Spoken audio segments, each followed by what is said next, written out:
안녕하십니까, 이 실장입니다. 오늘은 영원한 난제, 넓다 좁다에 대한 이제 어떤 글러브가 좋을까요? 넓은 글러브가 좋을까요? 뭐 좁은 글러브가 좋을까요? 넓어서 잘 당기는 게 좋을까요? 아니면 잘 물리는 게 좋을까요? 이런 부분에서 말씀을 드릴 거예요. 영원한 난제죠. 뭔가를 하나 얻으면 뭔가를 하나 버려야 돼요. 이게 사실은 글러브 이야기이기도 하지만 미트나 모든 포지션에 다 적용이 되는 얘기예요. 이 이야기를 꺼낸 이유는 우리 롯데 이번에 지명받은 김서진 선수 때문에 이야기를 꺼냈어요. 방금 통화를 하다가 지금 쓰는 글러브 얘기를 또 하고, 사실 그 친구는 610을 계속 써왔고 그 처음 만났을 때는 620부터 시작했죠. 그래가지고 프로 드래프트 전에는 410을 한 달 몇 주 전쯤에 사갔는데 지금 시합 때 쓰는 건 410이래요. 네. 첫날 시합 뛰고 나서 딱 느낀 게 그거였더라. 아, 핸들링 연습 많이 해야겠다. 다음날부터 계속 핸들링 롤링 연습했대요. 왜냐, 넓은 걸 쓰다 보니까. 그리고 타구의 스피드뿐만 아니라 회전력이 장난이 아니거든요. 지금 교육리그 중이에요. 1.5군 선수들이 나오기 때문에 아무래도 넓기 때문에 물어주는 타이밍이 늦을 수가 있다라는 거죠. 넓어 잘 들어갈 수 있지만 그 점은 제가 예전에 옛날에 했던 거고, 그러면 물어주는 타이밍을 잡아 오려면 결국에는 그냥 빼면 보리보리 쌀 나가기 때문에 스핀이 많아서 롤링을 해주면서 물어주는 그 타이밍, 그거를 좀 연습을 하고 있다고 하더라고요. 그러면서 글로브 패턴을 또 얘기하다가 아, 이 부분을 좀 얘기를 해야겠다. 이건 서진이 너를 위한 영상이기도 하고, 네, 그리고 사회인분들한테 또 드리는 말씀이기도 해요. 일단 정의를 내려보자고요. 넓다의 개념. 전에 제가 이거 뭐 넓냐, 이거는 좁아요. 그럼 이건 깊은 거예요. 이거 넓은 거예요. 자, 새낙을 파트 4에서 말씀드렸어요. 제가 그때 놓친 게 있더라고요. 넓다 좁다의 개념을 말할 때 제가 이거 막 이런 설명을 했던 거는 윗벽 아랫벽이에요. 그래서 넓다라는 개념을 다시 한번 좀 정리를 해보자고요. 세다글에서 나왔던 넓다라는 개념은 윗벽과 아랫벽의 폭에 대한 얘기예요. 근데 이 웹 아래서부터 손바닥까지의 길이도 넓으면 넓은 거 아니에요? 그러니까 이런 게 막 혼재돼서 쓰이는 거예요. 내 손을 기준으로 했을 때 이 폭에 여기서부터 여기까지가 더 길어지는 거, 그것도 넓은 거잖아요, 사실은. 그래서 이제 좀 다른 표현을 쓰더라고요. 즉, 팜 사이즈, 윗벽 아랫벽 폭이 넓다랑 글러브 바닥이 넓다를 좀 구분했어야 될 것 같아요. 글러브 바닥이 넓다라는 거는 웹 아래부터 손바닥 힌지까지의 길이가 넓은 거고요. 이 폭은 폭이 넓다라는 개념으로 다시 들어가야 될 것 같아요. 그래서 이 바닥의 폭이 넓은 것들이 이제 예를 들어서 사카모토 패턴이, 예를 들어서 제가 정사각형이라고 그랬잖아요. 한 6대4 정도라면, 그럼 이렇게 마타가 들어간 것들은 한 7대4 아니면 7대3.5 아니면 7대3 정도의 직사각형인 거죠. 이것도 넓은 거잖아요. 즉, 공이 들어가는 면이 여기가 넓어지는 거, 즉 손바닥 면이 넓어지는 게 바로 이런 개념이고요. 제가 오늘 드릴 이야기는 팜 사이즈, 윗벽 아랫벽 폭이 넓은 거에 대한 개념을 말씀을 드릴 거예요. 뭐 또 깊다의 개념도 또 똑같겠죠. 여기서부터 여기가 깊어지냐, 그거랑 똑같은 거예요. 그래서 그거는 오늘은 설명을 안 드리고, 즉 오늘 드릴 얘기는 바닥이 넓은 게 좋아요, 좁은 게 좋아요 할 때 손바닥 그 포구 지점이 넓어지는 건 당연히 넓으면 유리하겠죠.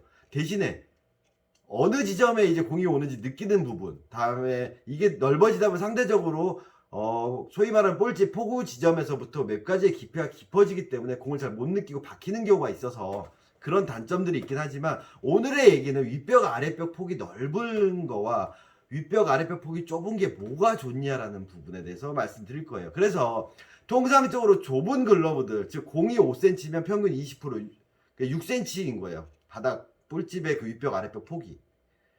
그러면 넓은 글러브는 평균 20%에서 25% 30% 넓어지는 거고, 얕은 글러브는 평균 20%에서 15% 10% 좁아드는 거죠. 그래서 보통 통상적으로 20% 이하의 좁은 글러브들은 끝이 벌어져 있어. 그래서 물린다 그랬죠. 그 바닥이 넓으면 어떻게 돼요? 똑같이 넓어지면 늦게 물리기 때문에 통상적으로 각이 이렇게 약간 더 엄지랑 윗벽과 아랫벽의 각도가 조금 더 좁혀져 있죠. 왜? 바닥이 넓으니까. 그래서 넓은 글러브가 좋냐 좁은 글러브가 좋냐라는 부분에서는 아무래도 넓은 게 좋아요.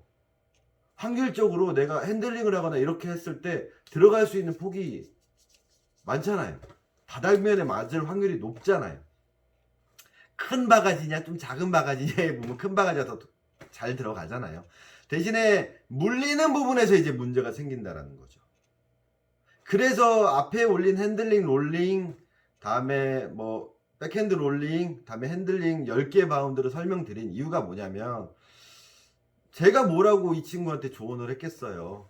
근데 이런 조언들을 프로에 있는 애들한테도 할 때 제가 구조적으로 접근을 할 때 물어보는 게 있어요. 여기로 왔다 갈 친구들은, 그러니까 좀 선수들이 표현을 좀 대충 하는 경우가 있어요. 야, 공이 자꾸 튀어요. 백이 튀어요. 아니면 뭐 조금 치고 올라와요. 이런 식으로 표현을 해버려요. 그러니까 그 친구들이랑도 제가 대화를 할 때 구체적으로 대화를 하길 원하는 거예요. 저도 어느 부분이 튀어, 좀 외부로 치고 나가는 것 같아요. 바닥에 좀 도는 것 같아요. 잘 모르겠어요. 저도. 그래서 그럴 때 물어보는 게, 제가 10개 바운드 했잖아요. 야, 몇 번 바운드에서 튀어? 포핸드야 백핸드야? 백핸드에서 담는 거 아니면 6번, 아니 포핸드에서도 3번이 튀는 거야 아니면 7번이 튀는 거야? 7번이 튄다 그럴 때는 엄지 각도의 문제일 확률이 되게 높고요. 이 핸들링 롤링이 튄다 그러면 포그맨의 검지가 못 물어주는 경우가 되게 많고요. 그런 부분들을 하는 거예요. 당기는 건 잘 당기는데 가끔씩 이렇게 외부로 치고 나가요.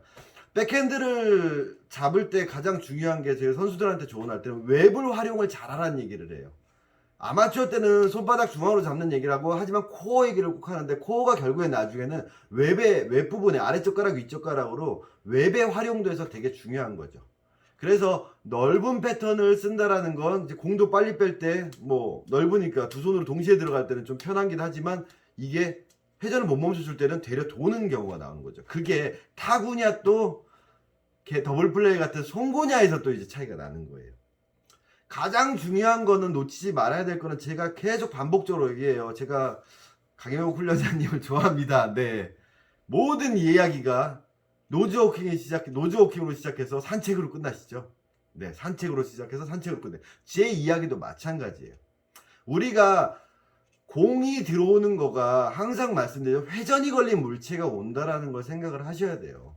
그래서 회전을 순간적으로 어떻게 멈춰주냐의 부분에서 이제 모든 게 접근이 된다면, 넓을수록 내가 늦게 물어줄수록, 아니면 내가 완충력을 먼저 주려고 뒤로 뺄수록 물리는 타이밍이 늦을 수밖에 없어요.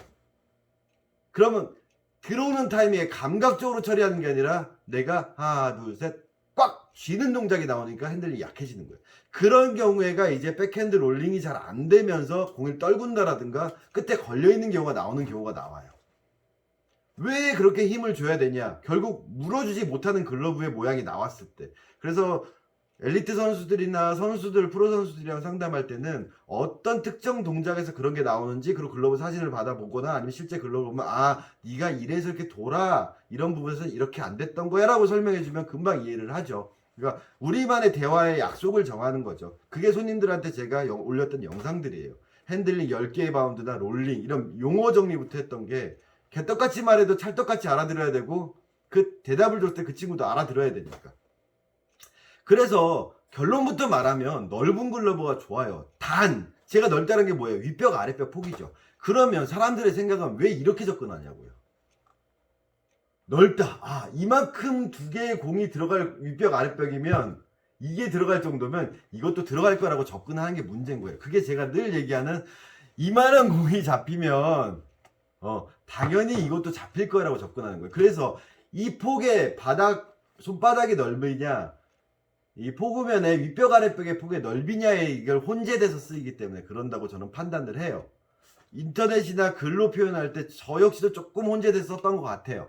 앞으로는 그 점을 좀 주의해서 할 건데, 결국 볼집을 크게 만든다라는 거, 윗벽 아랫벽 공간을 넓게 만든다라는 거예요. 그러면 절대적으로 물어줄 타이밍이 늦을 수밖에 없죠.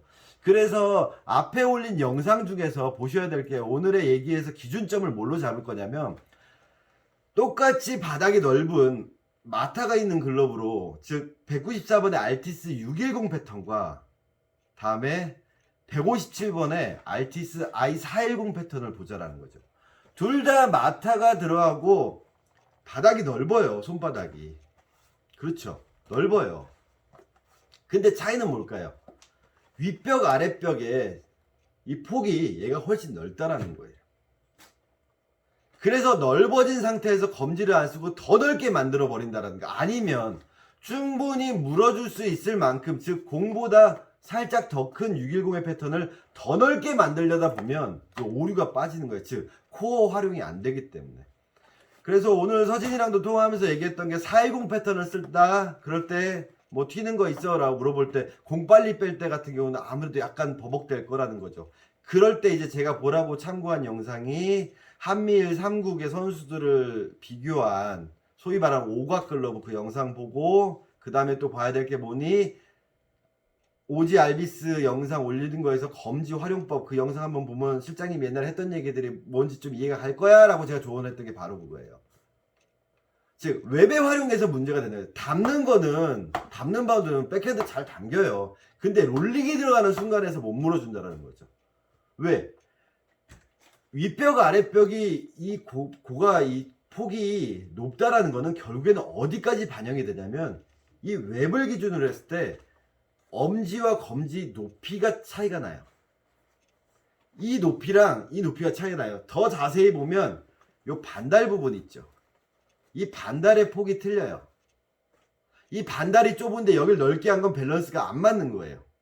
그래서 나중에도 웹에 대해 설명하지만 I앱과 십자앱의 차이가 가운데 바가 위에 있냐 밑에 있냐가 같은 폭인데도 약간 길들여진 모양이 다르다라고, 그래서 웹에 따라 글러브 패턴이 달라요 라고 물어보는 부분에서 이제 그런 얘기를 나중에 또 개진해 나갈 거지만 오늘은 이 반달 부분만 보자고요.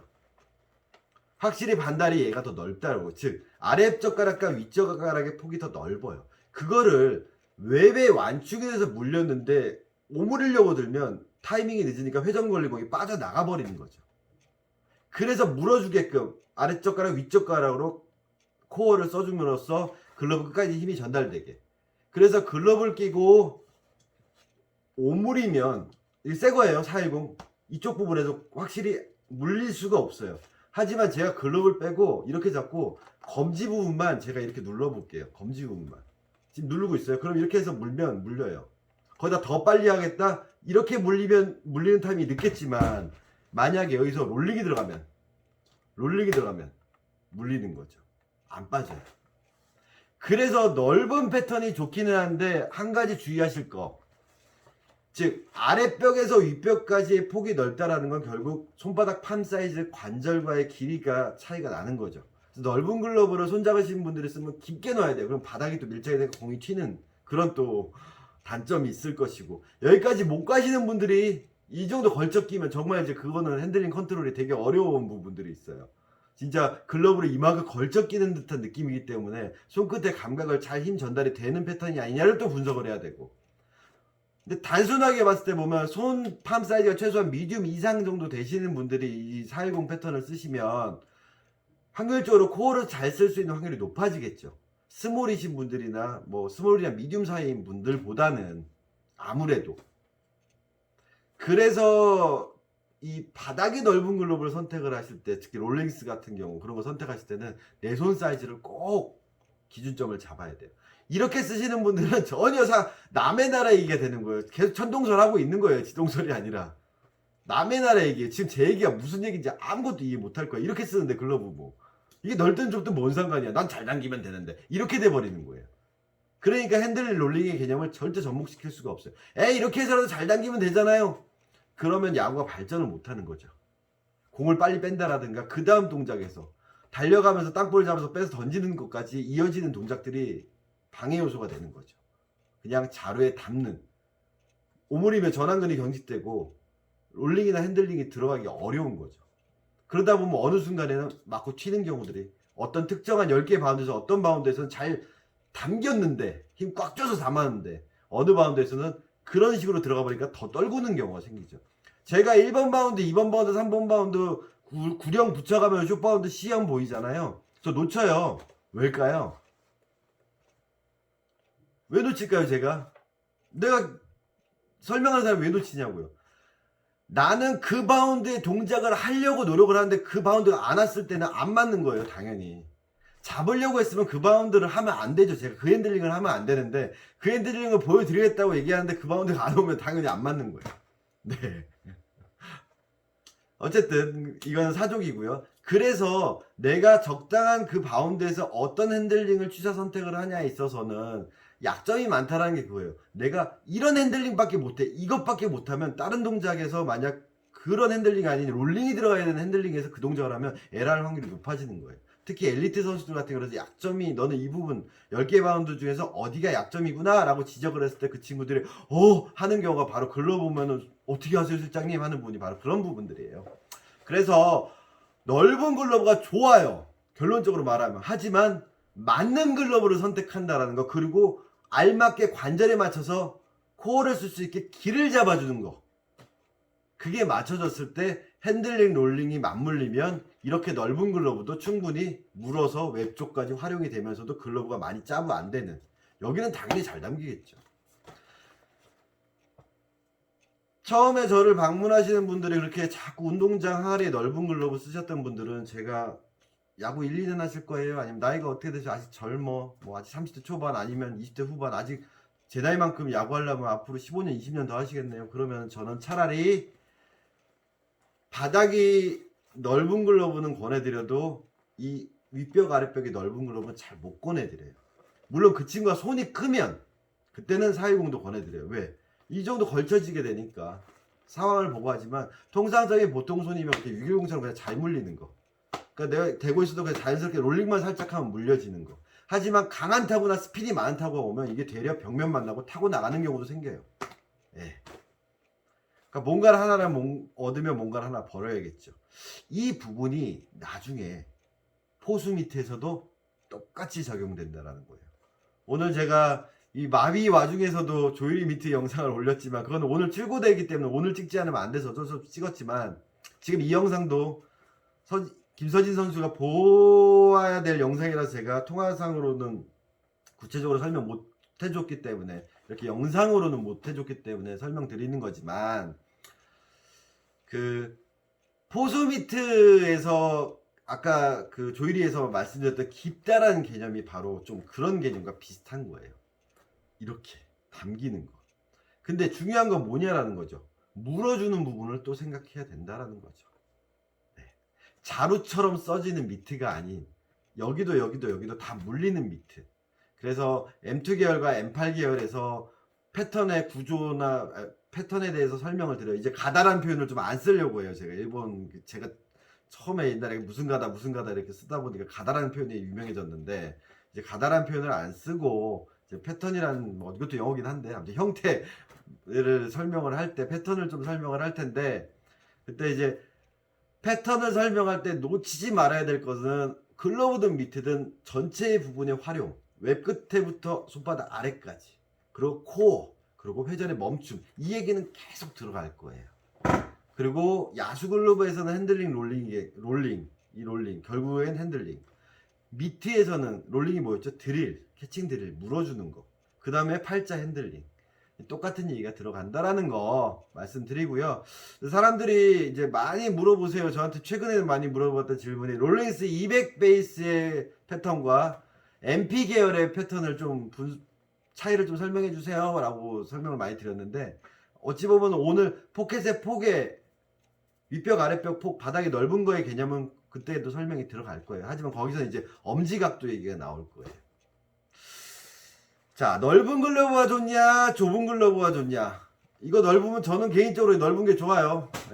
나이가 들다 보니까. 근데 어떤 선수는 이 넓은 게 너무 넓은 건 싫어할 수도 있고, 하지만 윗벽 아랫벽은 넓은 게 유리하다. 저는 결론은 그거예요. 단 그 넓은 걸 활용하는 건 바로 코어, 활용할 수 있는 손 크기, 활용할 수 있는 테크닉, 지금 뭐죠? 물 수 있는 타이밍의 롤링, 그게 돼 있다면 넓은 게 좋지만, 오므리는 타이밍으로 이렇게 잡으면 넓은 건 독약이 될 수 있다라는 거, 손바닥 깨진다라는 거, 그거 말씀드렸습니다. 자, 아직도 발음이 안 좋아서 영상을 찍기가 되게 어려워요. 침도 튀고. 네, 그렇기 때문에 많이는 못 올릴 거예요. 하지만 틈나는 대로, 생각나는 대로 이렇게 질문이 들어오면 영상을 찍어 올리도록 하겠습니다. 감사합니다.